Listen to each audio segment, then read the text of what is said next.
পাঁচজন সুন্দরী যুবতী মেয়ে যারা একটি মরুভূমির মধ্যে হারিয়ে যায় এবং ওই মরুভূমিতেই হাবিব নামের একজন যুবক ছেলে কাজ করত। হাবিব যখন এই পাঁচজন সুন্দরী যুবতী মেয়েকে এই মরুভূমির মধ্যে একা দেখতে পায় তখন এই যুবতী মেয়েদেরকে তার কুঁড়ে ঘরে থাকার জন্য জায়গা দেয় এবং রাত হলে হাবিব তাদের সাথেই ঘুমায়। এরপর এই যুবতী মেয়েদের সাথে হাবিব এমন কিছু করে বসলো যা শুনলে এবং দেখলে আপনি লজ্জায় পড়ে যাবেন। তো কি করেছিল হাবিব এই পাঁচজন সুন্দরী যুবতী মেয়ের সাথে তা আজ আমি আপনাদেরকে এই ভিডিওতে ভিডিও সহকারে দেখাবো এবং এই ভিডিওতে রয়েছে প্রত্যেকটি মানুষের জন্য শিক্ষা। এই পুরো ঘটনা জানলে আপনি অবাক হয়ে যাবেন, নিজের চোখে বিশ্বাস করতে পারবেন না এটা কিভাবে সম্ভব। তাহলে চলুন শুরু করা যাক। হাবিব এমন একটি ছেলে ছিল যাকে গ্রামের লোকেরা অকর্মা মনে করত।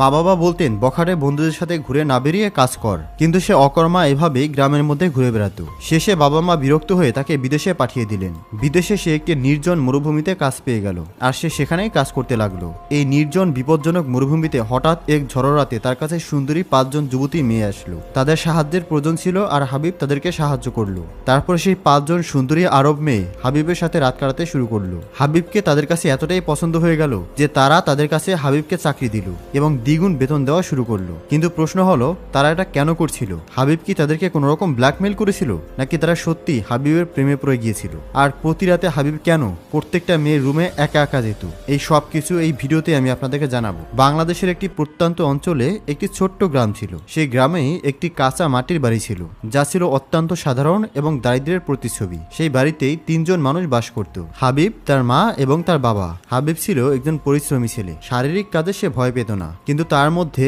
একটি বড় দুর্বলতা ছিল, সে পড়াশোনা থেকে পালিয়ে বেড়াতো। তার বাবা মা দারিদ্র্যের মধ্যেও স্বপ্ন দেখতেন যে তাদের ছেলে পড়াশোনা করে কিছু হবে। প্রতিদিন তারা তাকে স্কুলের জন্য তৈরি করতেন, ব্যাগ ধরিয়ে দিতেন, এমনকি কিছু টাকাও দিতেন এবং বুঝিয়ে সুঝিয়ে তাকে বিদায় জানাতেন। হাবিবও পুরো আত্মবিশ্বাসে ব্যাগ নিয়ে বাড়ি থেকে বেরিয়ে যেত, কিন্তু স্কুলে যাওয়ার পরিবর্তে সে বাজারে গিয়ে বন্ধুদের সঙ্গে চা খেত, সিগারেট খেত এবং গল্প আড্ডা দিত। কখনো কখনো সিনেমা দেখতেও চলে যেত। আর যখন স্কুলে ছুটির সময় হতো তখন সে এমনভাবে ফিরত যেন সারাদিন পড়াশোনায় কাটিয়েছে। মা বাবা অজান্তেই খুশি থাকতেন, তারা ভাবতেন তাদের ছেলে পড়াশোনায় এগিয়ে যাচ্ছে। হাবিব প্রায় স্কুলের ফি, বই, ইউনিফর্ম এবং খাতার নাম করে টাকা চাইত। সে যেই টাকা নিত তা স্কুলে খরচ না করে বন্ধুদের সঙ্গে আড্ডা দিয়ে মজামাস্তি করে উড়িয়ে দিত। এভাবে দিন, সপ্তাহ, মাস পার হতে থাকলো। একদিন তার বাবাকে জরুরি কাজে শহরে যেতে হলো। শহরে পৌঁছে ক্লান্তি আর মাথা ব্যথায় তিনি একটি ছোট হোটেলে চা খেতে বসলেন। হোটেলে ঢুকতেই তার চোখ ছানাবড়া হয়ে গেল। সামনের একটি টেবিলে হাবিব তার বন্ধুদের সঙ্গে বসে জোরে জোরে হাসছিল,